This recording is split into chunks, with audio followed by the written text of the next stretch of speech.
Nothing Personal starts in 30 seconds.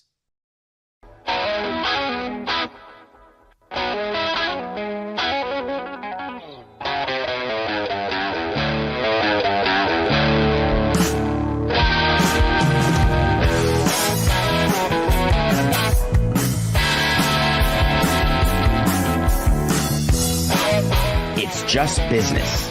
This is Nothing Personal.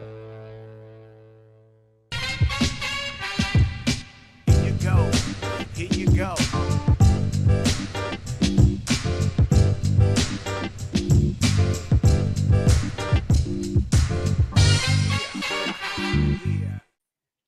Diligently. That's the Nothing Personal word of the day for Wednesday, April 2nd, 2025. Diligently, as in diligently pursue. As in what St. Petersburg has to do, what the Tampa Bay Rays have to do. They have to be diligent. The city has to pursue repairs after Hurricane Milton. The team has to diligently pursue where to play after spending 1 year at Steinbrenner Field in Tampa Bay. Let me give you an update where we are with the Tampa Bay Rays, because the season, while it's only 5 or 6 games old, we are months away only from the first draft schedule that should be ready for the 2026 season. What's needed prior to a schedule is a location where all teams are going to play. That seems like a very low bar to catapult over. The problem is right now, there is no place for the Tampa Bay Rays to play. The Yankees made it very clear to Major League Baseball as Hal Steinbrenner was smiling at opening day in Tampa at the spring training facility, singing Kumbaya, my lord, Kumbaya. Rob Manfred, Dan Hallam et al., Stu Sternberg, Matt Silverman et al. Were always aware it was a one-year deal. The Yankees do not want the Rays playing in their spring training facility come 2026. Therefore, what are the options? 1, playing a new stadium in Tampa Bay or St. Petersburg. What's the problem? Unless we have a 3D printer, it seems very unlikely that there will be a new stadium designed, constructed, and ready to open by next season. So no need to diligently pursue that. 2, playing at Tropicana Field. Well, unless St. Petersburg and the city council vote to redo and rebuild Tropicana Field, put the roof back on, drain all of the sewage out of the bowl, and get that facility ready to play, that's not going to be available for 2026. So now what? There is no truth to the rumor that Stu Sternberg called up the owner of the Arizona Coyotes and said, hey, do you by chance have a gym we can play in? In fact, what Stu Sternberg has done, working in conjunction with Rob Manfred, while they both cross their toes, cross their fingers, and say, I'm not sure I love you anymore, Major League Baseball gave permission to Stu and Tampa to explore relocation. That's going to get a lot of attention. Let me explain what that means. You don't need an ownership vote to explore relocation. You only need permission from the commissioner's office. What exploring relocation means is you get to go on an Carl Pavano, Carlapalooza tour around the country. You get to go to San Antonio if you want. I've done it. Portland, done it. Vegas, not really anymore. Nashville, Salt Lake City, Memphis, Northern New Jersey, nah. Montreal, je ne crois pas. Exploring relocation means that you have been told by the commissioner that you better find a place to play, because if you don't, we can take your franchise away. So what you do is you call up local politicians at all these different cities and you set up meetings. Then you get on a plane, you land in the city, and you ask the city to make a presentation to you. Tell me what it would be like to play in your city for 1, 2, 3, or forever cities.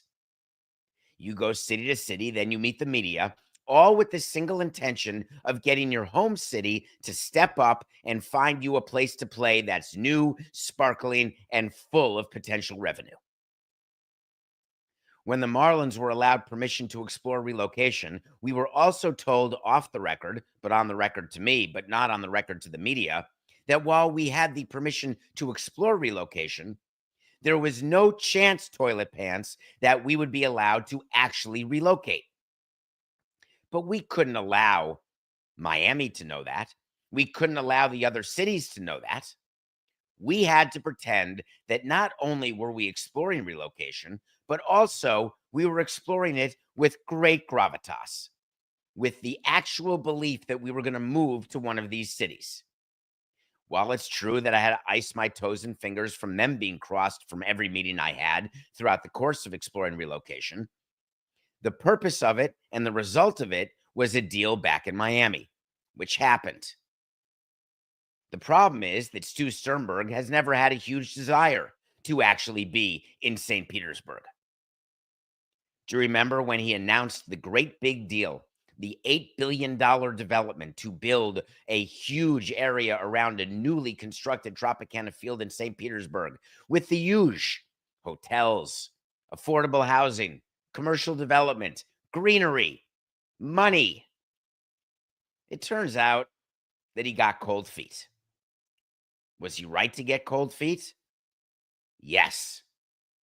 Was it true that baseball and everybody else telling you that St. Petersburg was growing and it's a totally different place than what it used to be and it's the exact right place for a ballpark?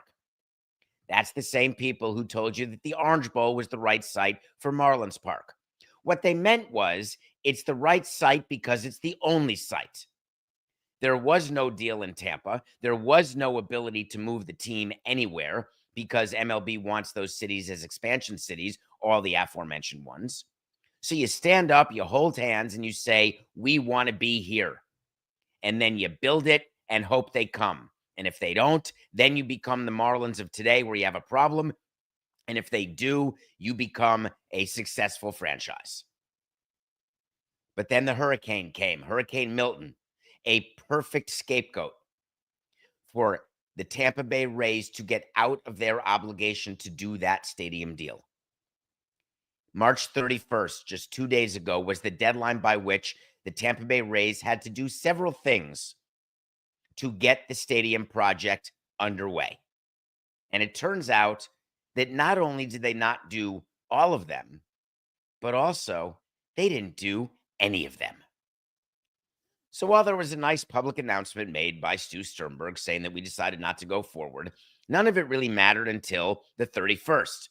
That's the day that all of the stadium agreements that were agreed to terminated. Now the Rays are back to square one.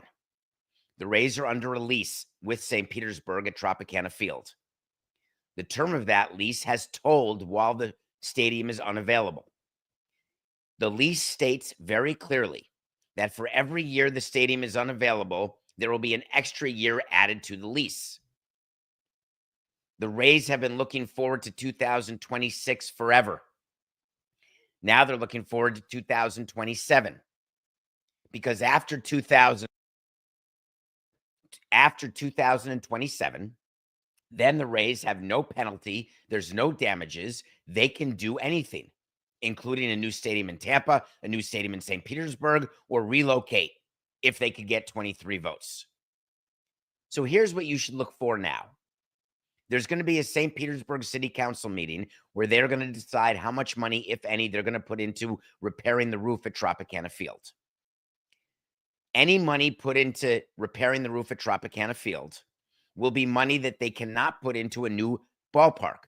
Dollars are fungible, except they eventually run out. The Tampa Bay Rays have no choice but to stay in their lease no matter when it expires, or else they have to pay damages to St. Petersburg. Paying damages to get out of a lease changes the economics of anything new that you plan to do. A new ballpark, a new city. The hope is that you do a deal with a new owner. The hope is you do a deal with a limited partner.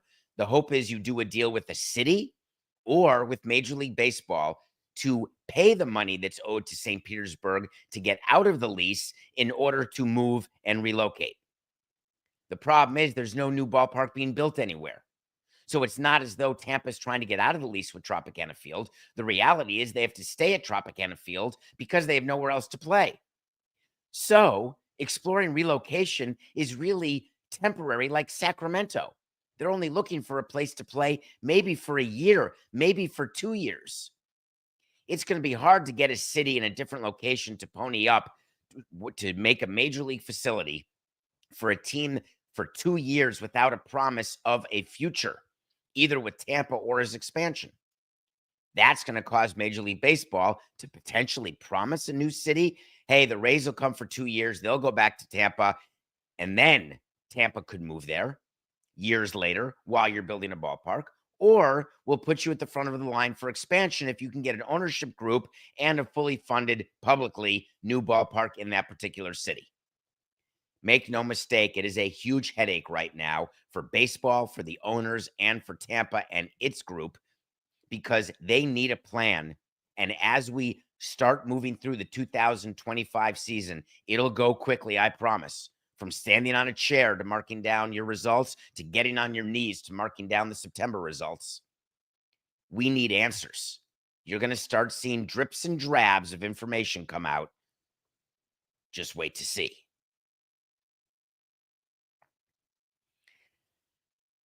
I've told you some Randy Levine stories. He's the longest tenured president in Major League Baseball. I was second when I was done in 2017. He still is there. He's been the president of the Yankees for a very, very long time. He is very well connected politically. He is a mover and a shaker in New York.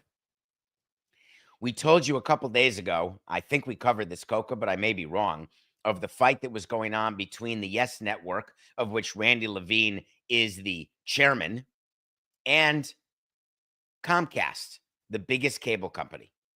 There was no deal. They kept delaying the deadline, threatening, going on broadcasts and threatening, going on TV shows and threatening. Well, wouldn't you know it, the Yankees and Comcast finally cut a deal prior to the Monday night deadline. So all of you with Yes Network and Comcast, you can watch your Yankees and all of their torpedo bats. Randy Levine did something that, for nothing personal, is just special. It puts a tiny tear in my duct.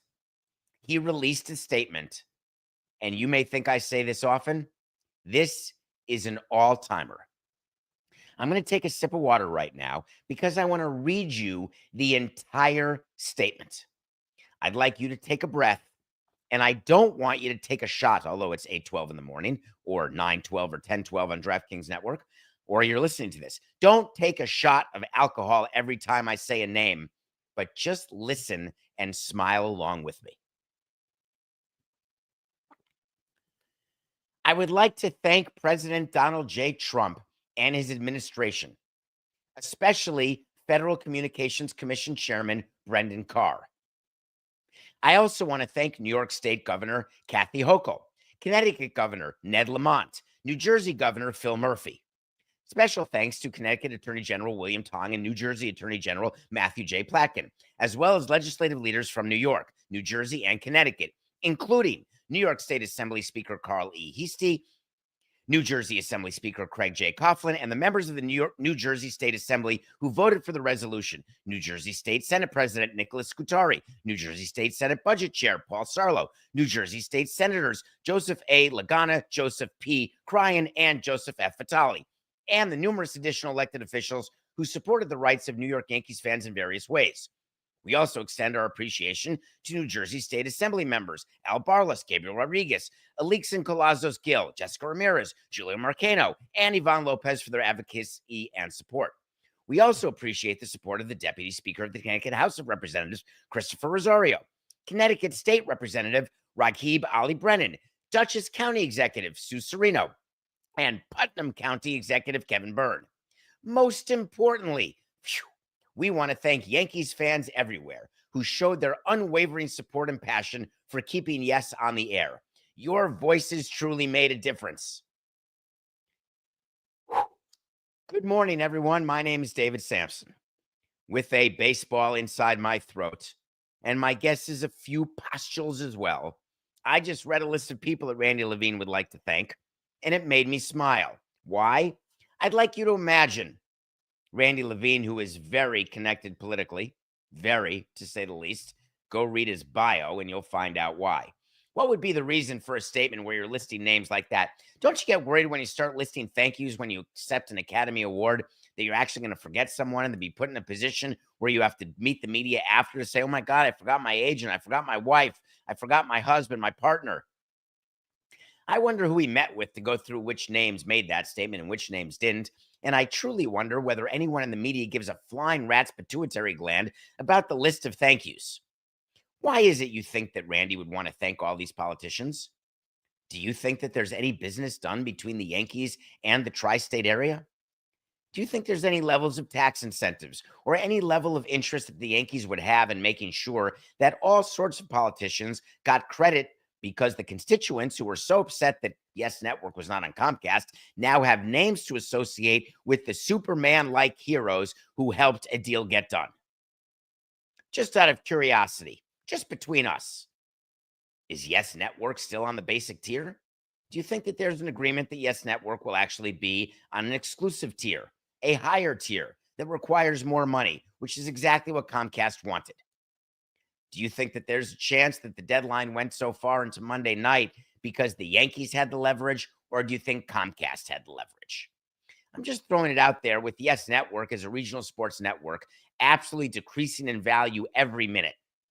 The fact that the Yankees don't even own the highest percentage of Yes Network, they have sold shares over the years and taken the cash because their team loses money operationally. Do you have any thought of why it would be important to keep Yes Network's value from cratering even further? Do you think there's any indication when you're running a regional sports network that you've got to keep the politicians at hand because there's going to be further legislation that could actually cause further harm to what you're doing and what your business model is going to become? It's the only possible explanation for having a statement that lists names like that. Do you think they sat down and put an order to the names? You can bet your sweet bippy they did. It's no mistake that Donald J. Trump was the first name mentioned. It's no mistake that they had to mention, especially the Federal Communications Commission Chairman, Brendan Carr. Randy Levine may be a lot of things to all of you folks, but one thing he's not is a political dummy. I don't think Jerry Jones is a dummy either. I happen to think Jerry Jones is a brilliant businessman. He bought the Dallas Cowboys for what seemed like a lot of money. He's built them into the single most valuable franchise, in my mind, in the world. He is the one who I give credit to all the time for being a man of his word and naming himself general manager. He is not a meddling owner at all. While some people in Dallas may think he's the most meddling owner, it's the opposite. When you are the GM, you are not a meddling owner. But he does things that continually make me wonder whether or not he's losing a step, maybe lost a bit off his fastball, or maybe he's playing chess while I'm playing checkers, watching his different moves. But what he did recently regarding Micah Parsons makes no sense to me. So I tried, well, first, Coca, let me tell you what happened because you're probably interested. Micah Parsons is a player for the Dallas Cowboys. Micah Parsons is trying to become the highest paid non-quarterback in all of football. Remember, that title has been held by various players for various number of hours and days as the numbers continue to keep climbing. Micah Parsons has apparently found a way and negotiated a deal with Jerry Jones. Jerry Jones said they have agreement on most of the issues regarding his extension. Nothing is imminent in terms of getting the deal fully closed. But the fact is that he believes there will be a deal, all of which is totally normal for the GM to say. But then either the owner or the GM said, the agent is not a factor here or something to worry about, and I don't know his name. I'm not trying to demean him in any way, but this isn't about an agent. The agent doesn't have one thing to do with what we're doing when we get on the football field against a team. Micah does. To the degree I'm involved, I do. The people that have something to do with what we do going forward relative to our fans and football are me and the player, not the agent. I've spent a lot of time arguing with agents over the decades, a lot. There's some agents who I would not choose to trust with my first penny. On the other side of the scale, there's some agents who I consider friends. There's some agents who are true mensches, who understand what it is to represent somebody to the best of your ability, but understand reason, business. There's one thing that we learned in president's school. It's not page 1 of the playbook. That's how to mislead people through public statements. Page 69 of the playbook is it really doesn't make much sense to sully an agent unless you've got anything that violated rules 1 through 68 of how to be a team president. So when I would come out against Scott Boras, or I did something strategic with an agent that was representing a player who we were trying to sign either in free agency or from our system, there would be times when strategically we would say something about a player's value or about an agent asking too much or being unrealistic. When we were negotiating with the player, I always involved the agent.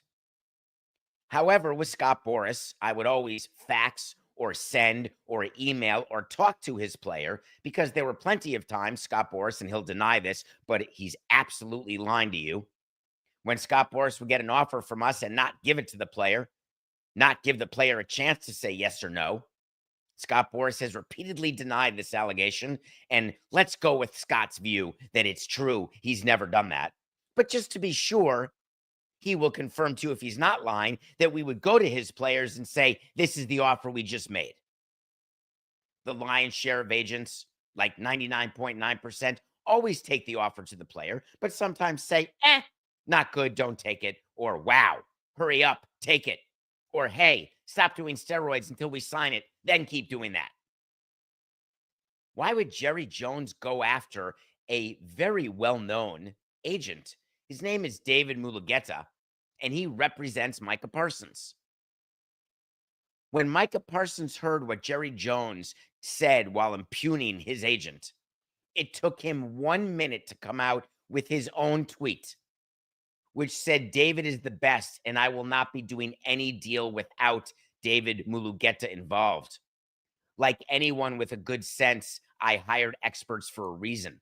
There's no one I trust more when it comes to negotiating contracts than David. There will be no back doors in this contract negotiation.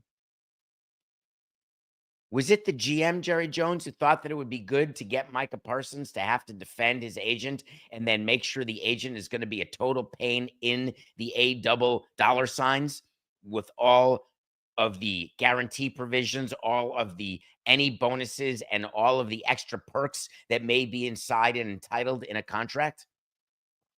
What was exactly the thought?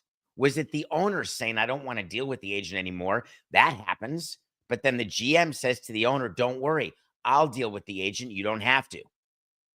If the GM says to the owner, I will not deal with this guy anymore, the owner simply says, I get it. I'm going to have the AGM do it, or I'll have the president of player personnel do it. There is no scenario that an owner says to a GM, you don't want to deal with an agent? No problem. Go to the player, ignore the agent. There is no scenario where the GM says to the owner, you don't like the agent? You're right. Let's go right to the player. It doesn't happen. Why would Jerry Jones think that this is the right time? Is it because he has an agreement in principle? Does Micah Parsons think twice about signing this extension because Jerry Jones won't deal with his agent? Absolutely not. The money will speak. Agents who keep a percentage of any deal signed have to do the work for the player in order to show their worth to the player and stop the player from hiring a lawyer just to go over the contract and the guarantee provisions. When you call an agent into question, you are going to force that agent to actually become further entrenched into this contract negotiation. So I spent some time, Coca, last night trying to think, what am I missing? What's the end game here? Are they really not done the way Jerry Jones said they were done? Is the difference between an oral agreement and getting it down in writing sufficient that there's open issues to the point where Jerry Jones thought that Micah would be a yes or a no on those extra issues and that getting the agent involved would only be hurtful to accomplishing that goal? Did Micah Parsons tell Jerry Jones, I've got a lawyer, don't worry. Feel free to backdoor me as much as you want, but I'll use the lawyer, not the agent? Could that have happened? It seems very unlikely. If Micah Parsons had stayed quiet after what Jerry Jones said, I would have said that is the most likely outcome right now, is that Micah is trying to move on and not pay the commission. But for Micah to come out as quickly as he did in favor of his agent and in favor of paying the commission, obviously knowing how much the agent adds value to the negotiation, it's sort of a simple equation for a player. If you think an agent got you more than 5% above what you could get, then an agent was worthwhile. If you think an agent got you more than 10% above what you could get on your own, then an agent is worthwhile. If an agent is not doing anything for you at all, either on or off the field or on and off the microphone, then you wouldn't have an agent. It's actually quite simple that all talent, all players, all people who have agents, all actors. Why do you think when you are accepting an Academy Award that these actors constantly thank their publicists, their agents, their manager, their team? Because the agents, the managers, the publicists, the team, they're out there drumming business. That's what agents do for players too. They don't just, the best agents don't just sign a guy to a contract and then ignore him. The best agents are constantly working with the players, looking at endorsements, looking at ways to add more money to the players' pockets, looking for ways to solve issues that the players have on a going forward basis, whether it happens at 2 a.m. or 2 p.m. Micah Parsons obviously has a relationship with his agent that Jerry Jones is not going to stop. I tried so many times to get players to leave agents, I can't even tell you. I wanted players to leave Boris all the time. I wanted players to leave Matt Sosnick. I don't mean to throw shrapnel to Matt Sosnick. He had a very loyal group of players that we had. But the reason why I wanted agents and players to be separated is, as a president, when I thought that the agents were putting thoughts into the head of a player that made it unrealistic and impossible for us to sign that player, whether it was arbitration or free agency. But in the Cowboys situation, we heard from Jerry Jones, the deal's done. The agreement in principle is already existing. So what would be the reason? And then the sun came up and I realized that I have a show to do at 8 o'clock Eastern, and I'm not going to come up with one. So by all means, in the chat or wherever you are, davidsamsonpodcast.com, if you can come up with any reason why Jerry Jones, either the owner or the GM, would say what he said about Micah Parsons' agent, please. I don't want to have to think about it anymore. All right, Coco, let's take a break. When we come back, we're going to review a movie that I really liked that I'm sure none of you have seen. And then one of you asked an official question that is a really interesting one that we're going to answer. All of it after the break.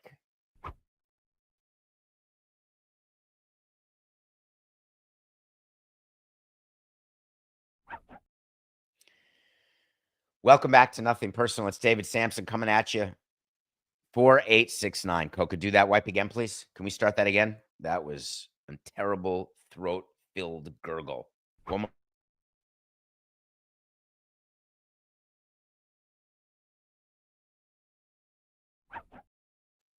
Welcome back to Nothing Personal. This is David Samson. We come to you every day, 8 a.m. Eastern.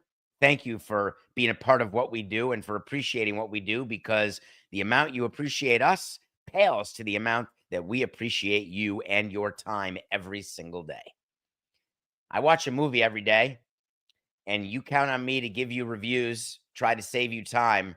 This is going to be a tough haul, but stay with me. There's a movie called Adult Best Friends. It's directed by Delaney Buffett. It stars Delaney and Katie Corwin, and they both wrote this movie. I want to explain what it's about and talk about it for a few minutes, if you don't mind, Coca. Have you ever had childhood friends, best friends? You do everything together. And then somehow over time you drift apart, but they're always your best friend. They're always your ride and die. You could not talk to them for a month, a year, a decade. And when you see them or talk to them, nothing has changed. It's as though you have slipped right back into the most comfortable set of 90s that you've ever had in your life.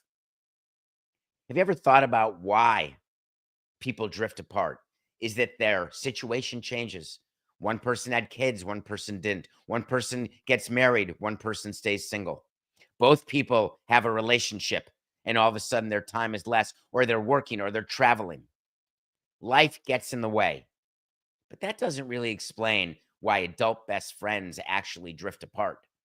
Because you can have a best friend now where there's been no drifting, but you don't speak to the person every day, every hour like you used to. It's maybe every week. Sometimes it goes a month. Maybe you only see them several times a year.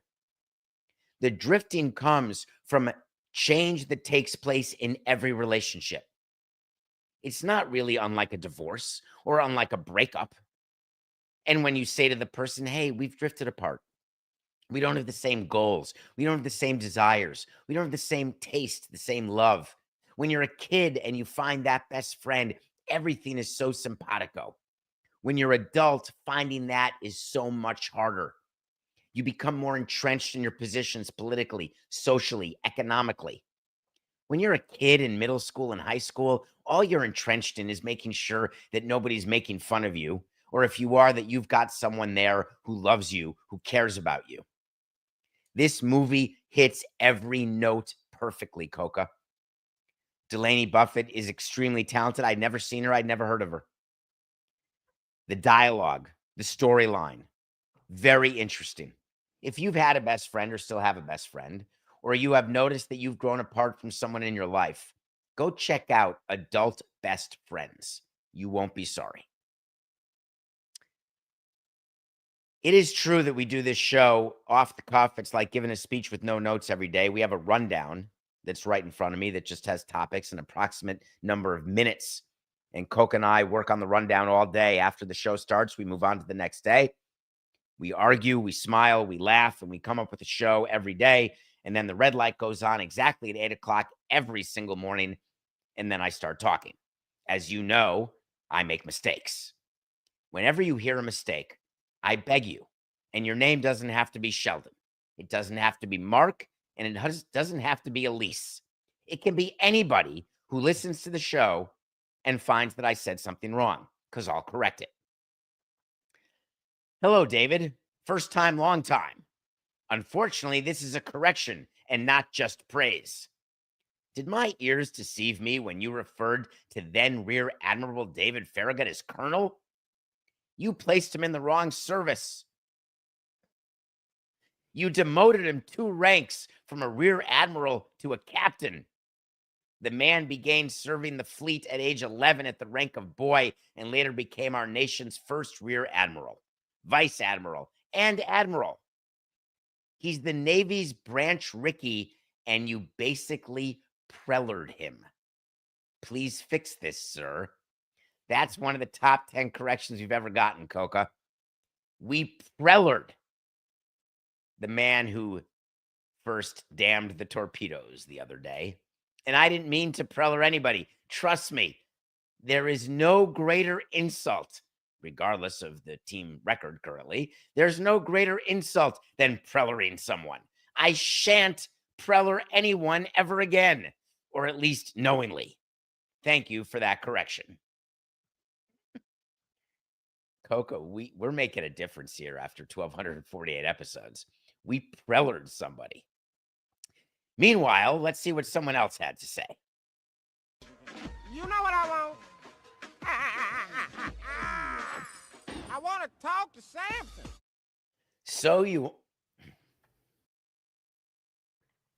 Sorry, that was the golf ball in my throat. So you want to talk to Samson?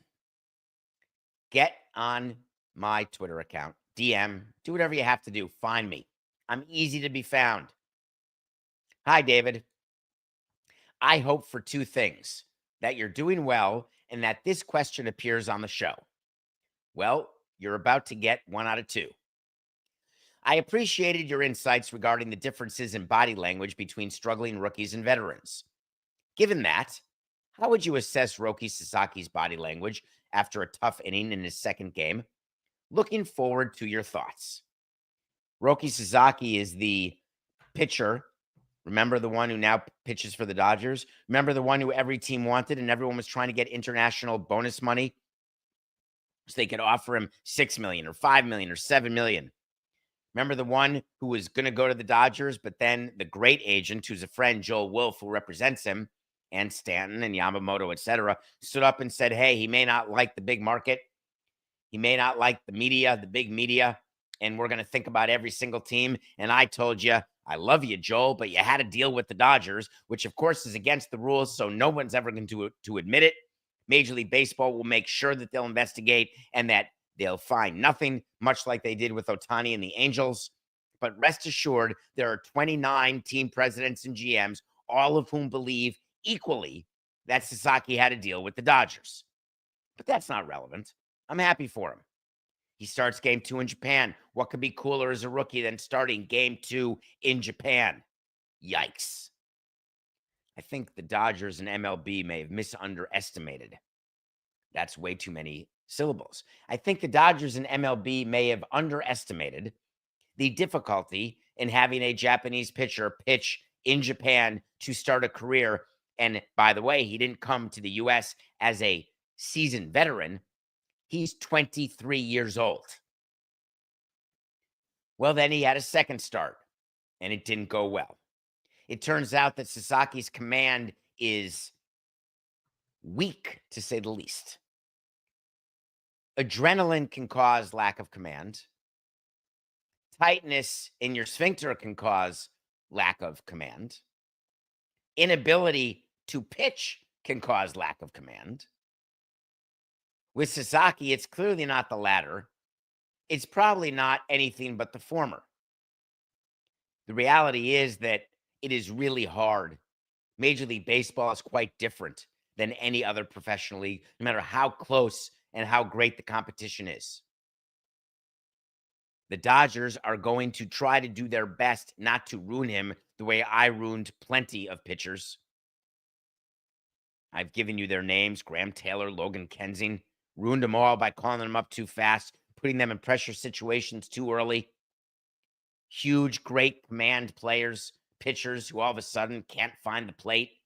It's not about the yips. They're not throwing it at pigeons or mascot mobiles. They're simply just unable to find the strike zone consistently because major league hitters are disciplined. It has nothing to do with torpedoes. It has everything to do with les yeux, the eyes. Sasaki is scheduled to pitch next on Saturday against the Phillies, and he's going to face Aaron Nola.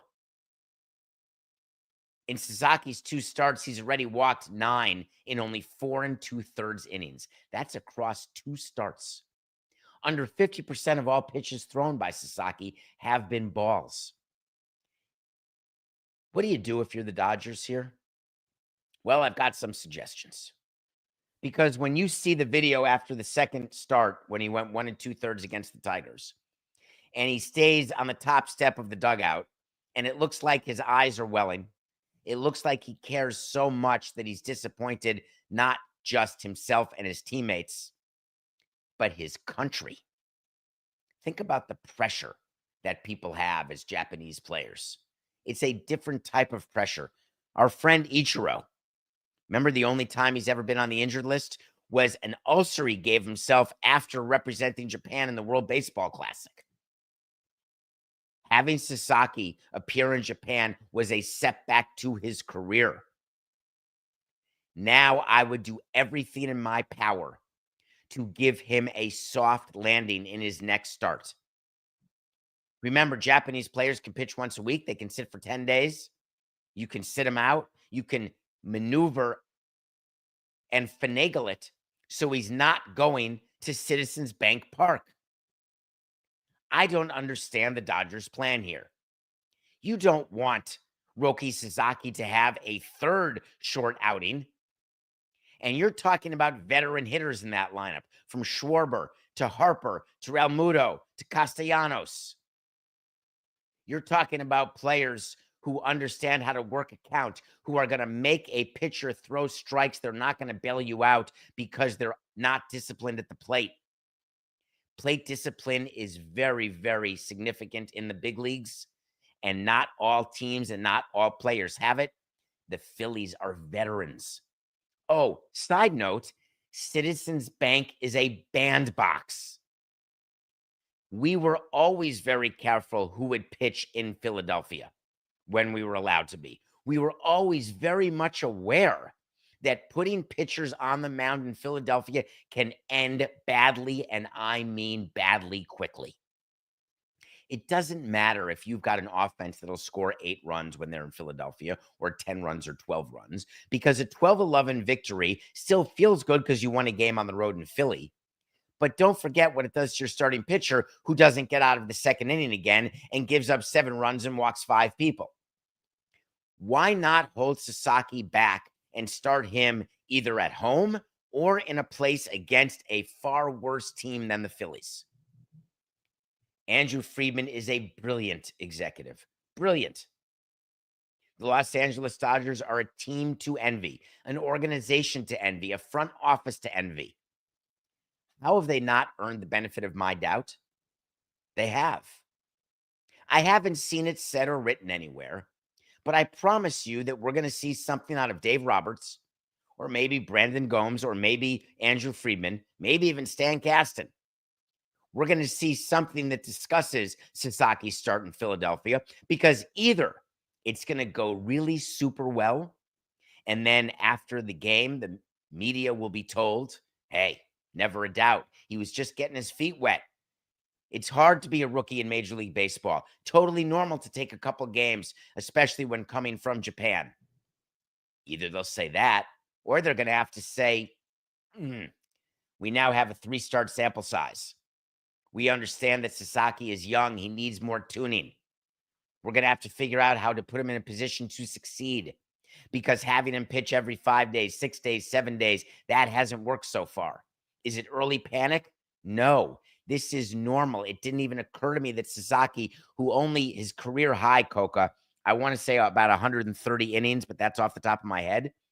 But the reality is that if you're trying to have him available even out of the bullpen in October, you're going to have to map out his innings now. And a mapping out of his innings may have included starting in Philadelphia game 3 before the season started. But when you see what happened against the Cubs and against the Tigers in his first 2 starts, don't you think you have to be willing to adjust? Analytics be damned? We'll see what happens after Sasaki's outing, but let's watch for it on Saturday. Nothing personal pick of the day. We had a good day yesterday, Coca. Finally a 2-0 day. We had the Diamondbacks and Corbin Burns over the Yankees. The Yankees lost their first game of the year. Corbin Burns was, again, I'm going to check that. I believe he went 4 2/3, Coca. It was not exactly what will win him a Cy Young, unfortunately. However, the Diamondbacks were in a position where they found a way to come back and win the game. They ended up winning 7-5 by scoring 5 runs in the 8th.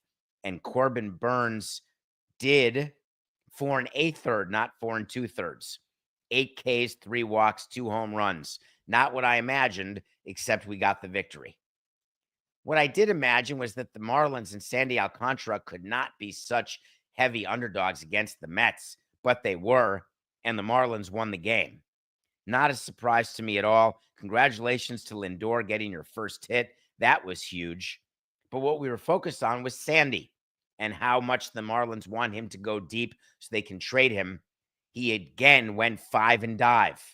He gave up 2 runs in 5 innings. His ERA after 2 games is not a lovely 3.7. One thing that teams are going to want out of Sandy is length. He's now proven health. Now you got to get him to length. Pulling him after 5 innings, and I may have missed something, Coca, but he had 70 pitches thrown. I wonder whether they're saving him for a trade. I wonder whether what was said before the season that they were going to watch his pitch count and innings, and then Sandy came out and said, there's no limit at all. I don't know what they're talking about. And now all of a sudden, there looks to be a limit. I wonder what's that all about. We're 29-37. We're so cocky that we're going to go for 2 picks of the day today again, both in baseball. I am not giving up on Garrett Crochet and the Red Sox. Crochet is minus 120 over the Orioles. The Orioles have a lineup that you'd be jealous of, but Crochet, as a newly $170 million signed ace to be, giving 120, we're taking that. The other one is a absolute slam dunk. You can go 2 ways. The Mets are minus 210 over the Marlins. We're not going to take that. I feel like that's a little heavy, but the Mets are going to win this game today.